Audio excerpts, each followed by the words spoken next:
12 के सभी विद्यार्थियों का स्वागत है। आ जाओ बच्चों। पिछले पार्ट में हमने पढ़ा था रघु कोच संवाद शाश्वती द्वितीय भाग पुस्तक कक्षा 12, जिसका दूसरा पार्ट। रघु और कोच के बीच में संवाद चल रहा है। अब क्या संवाद हो रहा है, क्यों हो रहा है, ये सब चीज़ें हमने पढ़ी। एक बार फिर से रिपीट कर लेते हैं। वरतंतु का शिष्य था कोच, और कोच ने सारी विद्याएं प्राप्त कर ली वरतंतु से।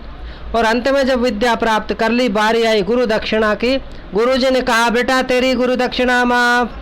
क्यों गुरुजी? क्योंकि तेरी जो गुरु भक्ति थी उससे हम प्रसन्न हुए और तेरी गुरु दक्षिणा हमने उसी को मान लिया। लेकिन जो कोच था, नहीं नहीं गुरुजी मैं तो गुरु दक्षिणा दूंगा, बिना गुरु दक्षिणा के मेरी विद्या का फल नहीं होगा। ऐसा मान करके वो बार बार जिद करने लगे और उनको चढ़ गया चाव। किस चीज़ का? गुरु दक्षिणा देने का। गुरुजी बार बार बोले, बेटा रहने दे, अरे मत दे, मैं कुछ नहीं लूँगा तुमसे, तुम्हारी गुरु दक्षिणा हो गई। मगर माने ही नहीं, उसके तो बहुत ज़्यादा चाव चढ़ गया। तो गुरुजी क्रोधित हो गए, रुष्ट हो गए, रूठ गए और रूठ करके बोले कि बेटा ठीक है गुरु दक्षिणा देनी है। हाँ गुरुजी गुरु दक्षिणा देनी है, तो बेटा ये ले आओ। क्या ले आओ? 14 करोड़ स्वर्ण मुद्राएं, ये देने की आज्ञा दे देते हैं। और फिर कोच वहाँ से चलते हैं। कहाँ पे? 14 करोड़ लाने भाई, कहीं तो डाका डालेंगे ला करके। लेकिन उनका ज्ञान इतना उत्तम था, वो डाका डालने की नहीं सोचते हैं। वो जाते हैं महाराज रघु के पास। और यहाँ देखो कंडीशन, महाराज रघु ने भी विश्वजित यज्ञ कर दिया, जिसमें सर्वस्व दान कर दिया। उनके पास तो मिट्टी के ही बर्तन बचे हैं, खाने पीने का सोना चांदी के बर्तन भंडार, सोने के भंडार सब खाली हो गए। अब महाराज रघु के पास गुरुदक्षिणा के लिए पहुंच गए। कौन? रघु पहुंच गए धन मांगने के लिए। और फिर उनकी बातचीत होती है। क्या बातचीत होती है? जिसमें 3 पद्य हमने पढ़े थे। पहला पढ़ा था, तमध्वरे विश्वजित क्षितिशम निशेष विश्राणित कोश जातम उपात विद्यो गुरुदक्षिणार्थी कौत्सय प्रपेदे वर्तन्तु शिष्य। विश्वजित यज्ञ में जिसने अपना सब कुछ धन दान कर दिया, ऐसे राजा रघु के पास गुरु दक्षिणा की इच्छा से संपूर्ण विद्याओं को प्राप्त करके वर्तन्तु का शिष्य कौत्स पहुँचा। प्रपेदे माने पहुँचा। कहाँ पहुँच गया कौत्स? हाँ राजा रघु के पास। देखो यहाँ पे चित्र में दिख रहा है ना आपको, ये मिट्टी का पात्र लेकर के, इसकी अर्घ्य सामग्री लेकर के, इसकी पूजा अर्चना, जैसे शिष्य पहुँचा इसका आदर सत्कार करने के लिए ये राजा रघु और ये वर्तन्तु का शिष्य कौत्स, है ना। चलो नेक्स्ट में हमने पढ़ा समरणमय वीत हिरणमयत्वात् पात्रे निधाय अर्घ्यम अनर्घशील श्रुत प्रकाशम यस्सा प्रकाश प्रत्युज्जगाम अतिथेयम अतिथेय। यहाँ हमने पढ़ा कि वह वीत हिरणमयात, खजाने के बीत जाने से मिट्टी के पात्र में अर्घ्य सामग्री लेकर के, कौन? अनर्घशील, सरल स्वभाव वाला। कौन है सरल स्वभाव वाला? यहाँ सरल स्वभाव वाला राजा रघु, जिसकी कीर्ति चारों तरफ फैली हुई है, प्रकाशित है। ऐसा आतिथेय। आतिथेय किसको कहा? जो अतिथि सत्कार करने वाला है, जिसको हम कह देते हैं मेजबान, जिसके घर पे कोई आया है। तो यहाँ राजा रघु, और फिर क्या करता है ये? उसके पास ये सामग्री लेकर के अतिथि सत्कार करने के लिए जाता है। श्रुत प्रकाशम, शास्त्रों से ही जिसका प्रकाश है। किसका प्रकाश है शास्त्रों से? बताओ मुझे। यहाँ है कौत्स का, तो यहाँ पे कौत्स के पास जाता है। प्रत्युज्जगाम, समीप गया। अतिथि यानी उसका सत्कार करने के लिए कौन गया? राजा रघु। तीसरा पद्य हमने पढ़ा था, अमर्चयित्वा विधिवद विधिज्ञे तपोधनम मान धनाग्रयाय विषाम पतिर्विष्टर्भाजमारात कृतांजलि कृत्य विधि वाचा। और फिर यहाँ विधि की, शास्त्र के नियमों को जानने वाला कौन? मान धन अग्रयायी, कृत अंजलि, विषामपति। कौन है ये सब? ये सब रघु है, राजा रघु की विशेषताएं। विधिज्ञ, शास्त्र के नियमों को जानने वाला। मान ही जिसका सबसे बड़ा धन है। प्रजा का स्वामी, हाथ जोड़ करके विधिवत, विधि पूर्वक, तम अर्चित्वा, उसकी अर्चना करके। किसकी? तपोधनम, तप ही जिसका धन है। विष्टर भाजम आरात, आसन पर बैठे हुए के पास। कृतंजलि, हाथ जोड़ करके अपने कर्तव्य को जानने वाला राजा रघु इस प्रकार से बोला किस प्रकार बोला इतना हमने पढ़ा था पिछले पार्ट में। अब नेक्स्ट राजा रघु क्या बोला वो हम यहाँ पर हाँ आज पढ़ेंगे हम नेक्स्ट। अब शुरू करते हैं चौथा नंबर का पद्यांश। अपि अग्रणिर्मंत्र कृताम ऋषीणाम, आपको भी उच्चारण करना साथ साथ। अपि अग्रणी मंत्र कृताम ऋषीणाम कुशाग्र बुद्धे कुशली गुरुस्ते, कुशाग्र बुद्धे कुशली गुरुस्ते, यतस्त्वया ज्ञानमशेषमाप्तं, यतस्त्वया ज्ञानमशेषमाप्तं, लोकेन चैतन्यमेवोष्णरश्मेः, लोकेन चैतन्यमेवोष्णरश्मेः। ये चौथा पद्यांश हमने पढ़ा। अब इसका अर्थ समझते हैं। सबसे पहले इसके अलग अलग हम शब्द देखते हैं, कौन कौन से शब्द इसके अंदर आए हैं। पहली लाइन में देखो, सबसे पहले है अपि, उसके बाद अपि के ई का यह होकर के यहाँ यण संधि होकर के यह हो गया ई का, उसके बाद है अग्रणी ही और विसर्ग का रे हो गया, उसके बाद है मंत्र कृताम और ऋषिणाम। अपि अग्रणी मंत्र कृताम ऋषिणाम, 4 शब्द इसके अंतर हैं। और जब किसी भी वाक्य में प्रारंभ में अपि आता है, सबसे पहले यदि अपि आता है तो वो वाक्य प्रश्नवाचक बन जाता है, यानी उसमें हमको रखना है क्या। अपि का मतलब हो जाएगा क्या। तो यहाँ कह रहा है कि क्या अग्रणी मंत्र कृताम, मंत्र के अर्थों को जानने वाले, मंत्रों में विशेषज्ञता जिसको हासिल है, मंत्रों के जो ज्ञाता हैं, ऐसे ऋषियों में अग्रणी, यानी मंत्र को जानने वाले, मंत्र के अर्थ को जानने वाले, मंत्र के ज्ञाता ऋषियों में भी अग्रणी। अब यहाँ किसके लिए कहा है ये? ते गुरु, तुम्हारे गुरु, कुशली, कुशल हैं क्या। अब यहाँ राजा रघु उनके गुरु की कुशल क्षेम पूछ रहे हैं। किसके गुरु की? कौत्स के गुरु की। अरे भाई गुरु की आज्ञा से ही तो आया है वो। तो यहाँ आते ही पूछ रहे हैं राजा रघु, क्या पूछ रहे हैं कि कुशाग्र बुद्धि, यहाँ कौत्स के लिए संबोधन किया कि हे कुशाग्र बुद्धि, क्या तुम्हारे गुरु जो मंत्र के अर्थ को जानने वाले ऋषियों में सबसे आगे हैं, क्या वो कुशल मंगल हैं? उसके बाद क्या पूछ रहे हैं कि वो गुरु कैसे हैं तुम्हारे? यतः, जिससे। तो यहाँ यत शब्द में तसिल प्रत्यय किया, पंचमी विभक्ति एक वचन का रूप यहाँ इसमें मतलब उसका अर्थ देता है तसिल प्रत्यय।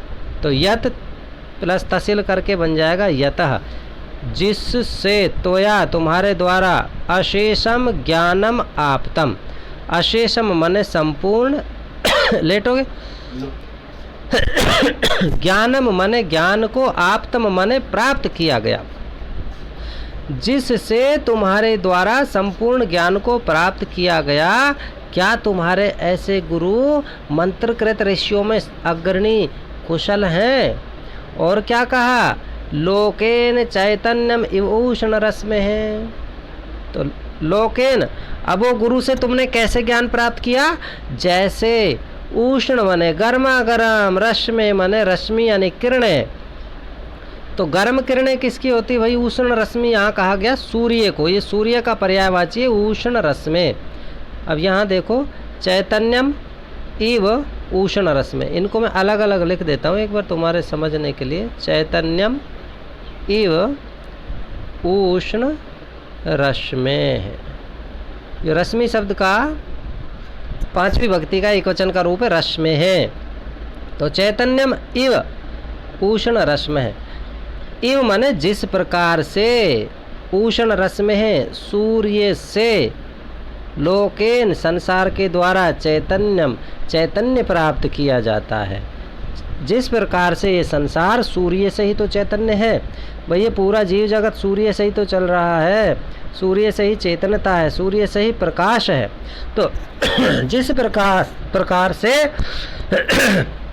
संसार के लोगों के द्वारा सूर्य से चैतन्य प्रकाश प्राप्त किया जाता है, चैतन्य प्राप्त किया जाता है, उसी प्रकार जिस प्रकार से तुम्हारे द्वारा संपूर्ण ज्ञान को प्राप्त किया गया, मंत्रकृत ऋषियों में अग्रणी तुम्हारे गुरु कुशल हैं।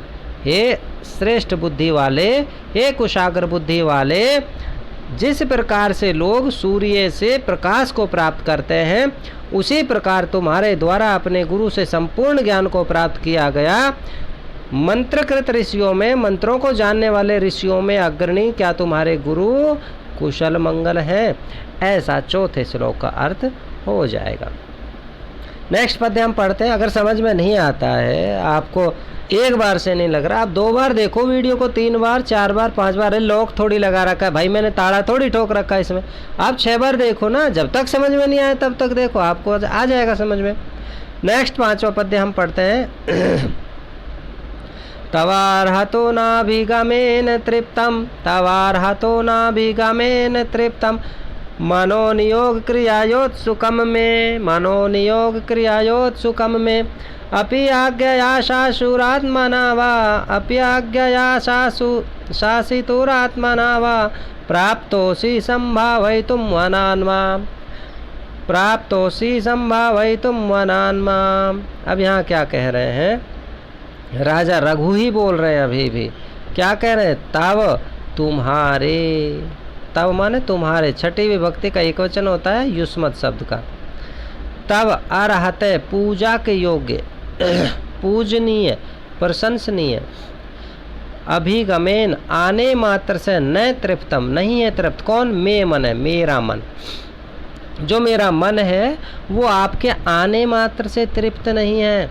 तो नियोग क्रिया उत्सुकाम, आपकी आज्ञा को सुनने का इच्छुक। नियोग क्रिया माने आज्ञा को सुनने के लिए, और उत्सुकम माने उत्सुक, इच्छुक को। जो मेरा मन आपकी आज्ञा सुनने का इच्छुक है, वो आपके सिर्फ आने भर से तृप्त नहीं है कि आप आए हो सिर्फ ऐसे ही बिना कारण के ही आए हो, ऐसा मेरा मन नहीं मान रहा है। मेरा मन आपकी आज्ञा सुनना चाह रहा है कि आपका हमारे लिए क्या आज्ञा है। अब देखो यहाँ पे उसकी उम्र कुछ भी नहीं है। एक बालक जो शिक्षा पूरी करके आया है, 20-25 के लगभग उसकी एज है, उसके सामने एक राजा कह रहा है कि मैं तुम्हारी आज्ञा सुनने का इच्छुक हूँ। अर्थात यहाँ ज्ञान को श्रेष्ठ बताया। ज्ञान में जो वृद्ध है, ज्ञान में जो ज्ञानवान है, वही बड़ा है। राजा से भी बड़ा ज्ञानवान यहाँ माना गया। इसलिए भैया राजपाट धन के चक्कर में मत रहो, तो किसके चक्कर में रहो? हाँ, इस ज्ञान के चक्कर में रहो, है ना। ज्ञान प्राप्त करने के चक्कर में रहो। तो यहाँ कि जो मेरा मन है वो आपकी आज्ञा प्राप्त करने का, आज्ञा सुनने का इच्छुक है, वो आपके आने भर मात्र से आप आ गए, उसी से संतुष्ट नहीं है। अब नेक्स्ट में पूछ रहा है, वनात, वन से, माम मुझ पर, संभावई तुम, कृपा करने के लिए, उपकार करने के लिए, कि तुम वन से यहाँ मुझ पर उपकार करने के लिए आए हो। अपि आज्ञया शासितुहु, अब यहाँ फिर से अपि आया, इसका मतलब क्या होगा? क्या? आज्ञया माने आज्ञा से, क्या आप आज्ञा से। अब किसकी आज्ञा से? तो यहाँ शासितुहु। अब शासितुहु का मतलब होगा जिसने आप पर शासन किया, अर्थात जिसने आपको ज्ञान दिया। शास धातु शिष्य बनता है, शास से क्यप प्रत्यय करके। शास धातु का मतलब होता है एक तरह से उपदेश देना, शासन करना या ज्ञान प्रदान करना। तो यहाँ शासितुहु, जो तुम्हारे गुरु हैं उनकी आज्ञा से आए हो। आत्मनवा, या फिर अपनी आत्मा से ही आए हो, कि तुम वन से अपने गुरु की आज्ञा से या अपने आप से ही आए हो, मुझ पर कृपा करने के लिए आए हो। मेरा ये मन आपकी आज्ञा सुनने के लिए उत्सुक है, आपके पूजा के योग्य, आपके आने भर मात्र से तृप्त नहीं है। फिर से समझो, राजा रघु कहता है कौत्स से कि हे कौत्स, आप वन से अपने गुरु की आज्ञा से शासित हो, गुरु की अपनी आज्ञा से, आत्मनावा या अपने आप से ही, प्राप्तो असि आए हो, या फिर संभावई तो मुझ पर कृपा करने के लिए आए हो। और जो मेरा मन है वो आपकी आज्ञा सुनना चाहता है। तब तुम्हारे अर्हते, पूजा के योग्य तुम्हारे आने भर मात्र से, अभिगमेन आने भर मात्र से तृप्तम न, तृप्त नहीं है, संतुष्ट नहीं है कि आप बिना कारण के ही आए हो, ऐसा मेरा मन नहीं मान रहा है। अपने गुरु की आज्ञा से आए हो, अपने आप से आए हो, या मुझ पे सिर्फ कृपा करने के लिए घूमते फिरते आ गए हो, ऐसा राजा रघु किससे पूछ रहा है? वर्तंतु के शिष्य कोच से पूछ रहा है। जैसे तुम आते हो स्कूल में तो हम पूछते ना, हाँ बेटा कैसे आए हो, तो ऐसे ही वहाँ पे राजा के पास जब गया है तो वो कारण पूछ रहे हैं। 5वां हो गया। अब नेक्स्ट हम 6ठा श्लोक देखते हैं।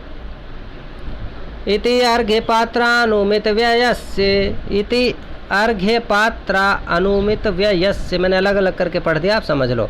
रघोरुदारामपि गाम निशम्य, रघोरुदारामपि गाम निशम्य, स्वार्थोपपत्तिं प्रति दुर्बलाशः, स्वार्थोपपत्तिं प्रति दुर्बलाशः, तमिति यावोचद्वर्तन्तु शिष्यः, तमिति यावोचद्वर्तन्तु शिष्यः।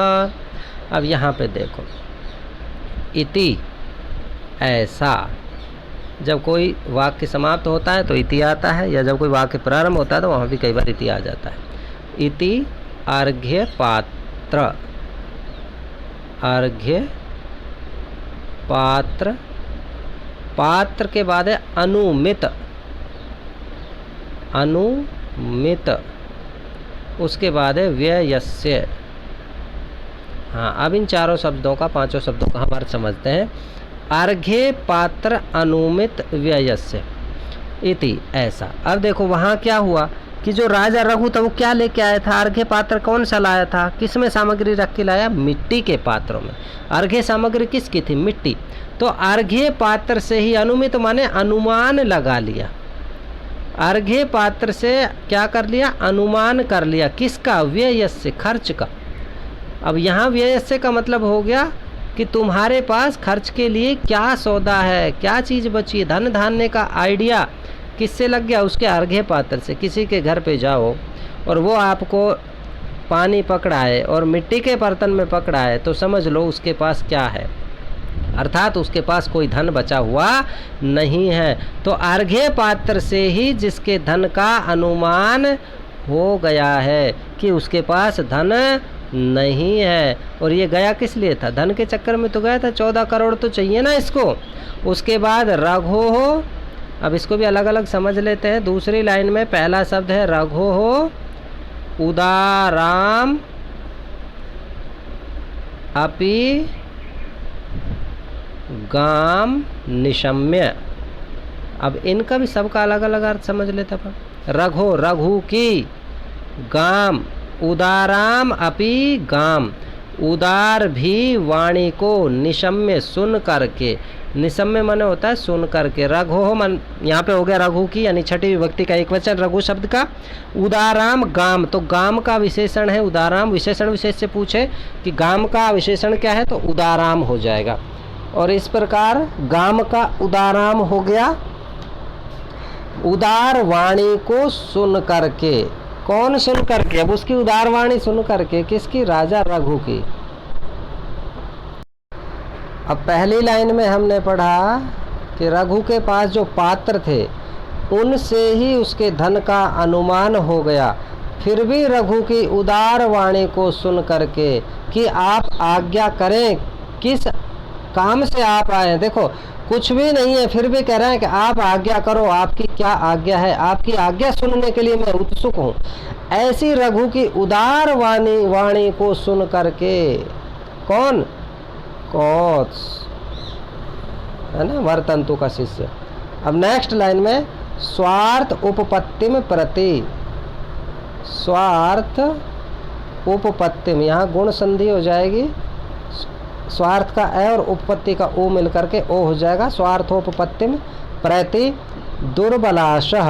अब यहाँ ये वाला जो स है ना, प्रारंभ वाला स, ये आधा स, ये यहाँ पे विसर्ग हो जाता है ना। विसर्ग के स्थान पे स हुआ तो सत्य विसर्ग संधि यहाँ हुई बाद में तयवर्ग होने के कारण से। तो यहाँ दुर्बलाशः स्वार्थ उपपत्तिम, अपने स्वार्थ की पूर्ति के प्रति, यानी उसका स्वार्थ क्या था? 14 करोड़ स्वर्ण मुद्राएं लेना। और उन्होंने देख लिया कि पात्र किसके? मिट्टी के पात्र है ना। तो उसके जो स्वार्थ के प्रति उसका स्वार्थ की पूर्ति के प्रति उसकी आशा कैसी थी? दुर्बल आशा थी। वो हताश हो गया। दुर्बल आशा जिसकी हो जाए अर्थात हताश। तो अपनी स्वार्थ पूर्ति के प्रति हताश कौन? वर्तन्तु शिष्य, वर्तन्तु का शिष्य। इति अवोचत, ऐसा बोला। इति माने ऐसे, अवोचत माने बोला, कहा, है ना। तम माने उसको। तो यहाँ देखो तम प्लस इति, चौथी लाइन में तम प्लस इति प्लस अवोचत, अवोचत प्लस वर्तन्तु शिष्य, वर्तन्तु शिष्य। तो यहाँ वर्तन्तु शिष्य तो तुम समझ गए, कौत्स हो गया वर्तन्तु का शिष्य। तम माने उसको, किसको भैया? रघु को। इति ऐसा अवोचत बोला। तो जो वर्तन्तु का शिष्य था उसने देख लिया भाई लेना देना कुछ नहीं है, माटी के बर्तनों में तो पानी पकड़ा रहा है, भोजन दे रहा है, तो इसके पास भैया कुछ नहीं है, अब यहाँ से चलने में ही फायदा है। तो वो ऐसे, जब उसकी रघु की वाणी उसने उदार सुनी तो फिर भी उसने अपने स्वार्थ पूर्ति को तो मान लिया कि यहाँ से कुछ भी मिलना नहीं है, लेकिन फिर भी वो ऐसे राजा रघु से बोला। क्या बोला? सर्वत्र नोवार्तमवेहि राजन, सर्वत्र नोवार्तमवेहि राजन, नाथे कुतस्त्वयि अशुभम प्रजानाम, नाथे कुतस्त्वयि अशुभम प्रजानाम। सूर्ये तपति आवर्णाय दृष्टे, सूर्ये तपति आवर्णाय दृष्टे, कल्पेत लोकस्य कथम तमिस्रा, कल्पेत लोकस्य कथम तमिस्रा। अब यहाँ देखो क्या कह रहा है? सर्वत्र, सभी जगह, नो हमारी, वार्तम वार्ता को, बात को, अवे ही जानते हो, राजन हे राजा। यहाँ संबोधन है, राजन संबोधन है, तो हे राजा संबोधन का एक वचन है। हे राजन, हे राजा, न हमारी, सर्वत्र सब कुछ, वार्तम बात को, अवे ही जानते हो। हे राजा, जब वो पूछ रहे हैं, क्या पूछ रहे हैं? राजा रघु पूछा ना, क्या तुम्हारे गुरु कुशल हैं? आप किस कारण से आए हो? आपकी क्या आज्ञा है? उसको मैं सुनने का इच्छुक हूँ। तब ये यहाँ पे कौत्स कह रहा है राजा रघु से, क्या कह रहा है कि राजा जी क्यों मज़े ले रहे हो? अरे आप सब कुछ जानते हो भाई, फिर क्यों मज़े ले रहे हो हमारे, है ना। तो सर्वत्र नो वार्तम अवै राजन, सब बातों को आप हे राजन जानते हो। नाथे त्वयि कुतः अशुभम प्रजानाम, नाथे स्वामी, तुम्हारे स्वामी, त्वयि माने हो गया तुम, और नाथ माने हो गया स्वामी। जब तुम स्वामी हो, मालिक हो, राजा हो, तुम्हारे राजा होने पर प्रजानाम अशुभम कुतः, प्रजानाम प्रजाजनों का। यहाँ देखो त्वयि, त्वयि प्लस अशुभ, तो यहाँ त्वयि अशुभम हो गया ना, यण संधि करके, यण स्वर संधि करके यहाँ ई की जगह ये हो गया, तो आधा ये इसका, आधा ये ई की जगह हुआ, वो डबल ये हो गया। और कुतः यहाँ विसर्ग संधि हो गई, विसर्ग में सत्व विसर्ग संधि, कुतः विसर्ग के स्थान पर स हो गया। तो यहाँ कि हे राजन, आप तो सब बातों को जानते हो, तुम्हारे स्वामी होने पर, तुम्हारे राजा होने पर प्रजा का अशुभ कहाँ, अर्थात प्रजा का अशुभ कैसे हो सकता है, कोई भी दुखी कैसे हो सकता है जब आप जैसे स्वामी हैं, अर्थात जो सब कुछ दान अपना कर दिया प्रजाजनों के लिए। तो हे राजन, आपके होते हुए किसी भी प्रजा को कष्ट क्या हो सकता है और कैसे? सूर्ये तपति आवरणाय दृष्टे कल्पेत लोकस्य कथम तमिश्रः। सूर्य तपति, सूर्य के उदित होने पर, सूर्य के उग जाने पर, लोकस्य दृष्टि है, लोगों की दृष्टि पर, अर्थात लोगों को जो दिखाई देता है, चैतन्य जो लोगों के पास है, प्रकाश जो लोगों के पास है, उसको तमिस्रः अंधकार, कथम कल्पेत आवरणाय, उसको ढकने की, लोगों की दृष्टि को ढकने की, अंधकार की कल्पना भी नहीं हो सकती। अर्थात अंधकार, आप सूर्य के उदित होने पर अंधकार लोगों के प्रकाश को ढकने की, आवरण करने की कल्पना भी नहीं कर सकता। अर्थात अंधकार उस सूर्य के प्रकाश को हटा नहीं सकता। तो जिस प्रकार सूर्य चमक रहा है वो सब अंधकार को मिटा दिया। यहाँ अंधकार से तात्पर्य हो जाएगा दुखों को। तो जिस प्रकार सूर्य के प्रकाश से अंधकार दूर हो जाता है, उसी तरह तुम्हारे राजा होने पर लोगों के सभी प्रकार के कष्ट दूर हो जाते हैं। इसलिए हे राजन, आप तो सभी बातों को जानते हो, है ना, तो फिर लोगों का अशुभ आपके होते हुए कैसे हो सकता है। सूर्य के उदित होने पर अंधकार लोगों की दृष्टि को आवरण नहीं कर सकता, उसी प्रकार आपके होने पर लोगों को अशुभ नहीं हो सकता। तो आज के पार्ट में हम ये 4 ही पद्य पढ़ेंगे। नेक्स्ट पार्ट में आगे हम पढ़ेंगे। इन सभी पद्यों को आपको होमवर्क के तौर पे लिखना है और याद करना है ना। मिलते हैं अगले पार्ट में, तब तक के लिए बाय बाय।